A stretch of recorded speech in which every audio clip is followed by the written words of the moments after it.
မလူအတိုင်းဝိုင်းကိုတိုးတက်စေချင်တယ်ဆိုရင်ကျမတို့ရင်ဆိုင်ရတဲ့ခက်ခဲကိုကြော်လှဖို့ပါအဲ့ဒါမျိုးကြောင့်ဒီလူအတိုင်းဝိုင်းတိုးတက်စေချင်တယ်ဆိုလို့ရှိရင်ကျမတို့ကကောင်းမွန်တဲ့ဘက်တွေကိုပို့ပြီးတော့ဇောင်းပိတ်ပြီးလှုပ်လာဖို့လိုတယ်ဥပမာဆိုတော့ကျွန်တော်တို့ YouTube ပေါ်မှာပဲဖြစ်ဖြစ် Facebook ပေါ်မှာပဲဖြစ်ဖြစ် TikTok ပေါ်မှာပဲဖြစ်ဖြစ်ကျမတို့ကဘာတွေပို့ပြီးတော့လူတွေအကြည့်တန်လဲပို့ပြီးကြည့်ရတာကြိုက်တယ်နော်တရားသဘောနဲ့ပြောရလို့ရှင်တော့လူရဲ့စိတ်ဆိုတာမကောင်းတဲ့နေရာမှာမွေ့ပျော်တယ်ဒါပေမဲ့ကျမတို့လူသားဝန်တကူတိဆောက်ဖို့အတွက်ဆိုလို့ရှင်ညီမတွေကအပျော်ကြိုက်တာဖြစ်တဲ့ကြောင့်မို့လို့အပျော်ဘက်ကြီးပဲလိုက်နေလို့မရဘူး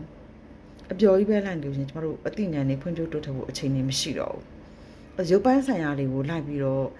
ဆိုတော့ဒီ music တွေနောက်ဒါမှမဟုတ်ရုပ်ပိုင်းဆိုင်ရာဖွံ့ဖြိုးအလှပတွေနောက်ကိုတအားလိုက်နေမယ်ဆိုကျမတို့အုံနောက်တွေကိုလှအောင်သွေးဖို့အတွက်လှအောင်ပြင်ဆင်ဖို့အတွက်နော်လှအောင်လုပ်ပေးဖို့အတွက်အချိန်နေမရှိတော့ဘူးမရှိတော့တာဖြစ်တဲ့ကြောင့်မလို့ကျမတို့ရဲ့အတိုင်းဝိုင်းတစ်ခုကပိုပြီးချွတ်ချုံကြလာလိမ့်မယ်ခါကြက်လို့ရှိရင်ကျမတို့ကမြန်မာတွေကဘယ်လိုဖြစ်လဲဆိုတော့ပြောကြတယ်တောင်းတဲ့တောင်ဟာမြန်မာဆိုရင်တော့ဒီလိုမျိုးတွေပဲဆိုတာမျိုးပြောတယ်ဒါပေမဲ့တစ်ခါလေးကြလို့ချင်းကျမတို့က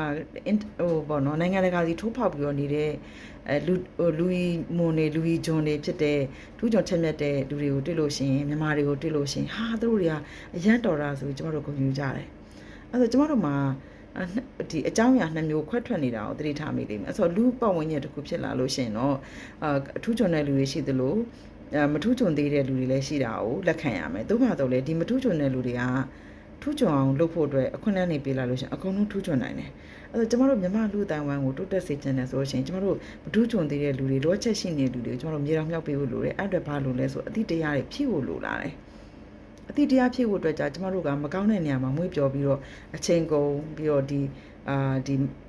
အပျော့အပါးတွေမှတ်နေတာတွေတခြားဟာနဲ့အချိန်ကုန်တဲ့ဟာတွေအစားကျမတို့ကပို့ပြီးတော့ဖွံ့ဖြိုးအသိဉာဏ်တွေပို့ပြီးရနိုင်မယ်ဘုသူတိုင်းပို့ပြီးရနိုင်မယ်ကိုယ့်ဘဝကိုပြောင်းလဲနိုင်မယ်အရာတွေဘက်ကိုချင်းကပ်မှသာလေကျမတို့ပိုကောင်းတဲ့လူအတိုင်းဝန်တည်ဆောက်နိုင်မှာဖြစ်ပါတယ်လို့ဒါလေးကြောင့်မို့လို့ကျမတို့ပို့ပြီးပြင်ဆင်ကြဖို့တိုက်တွန်းပါရစေ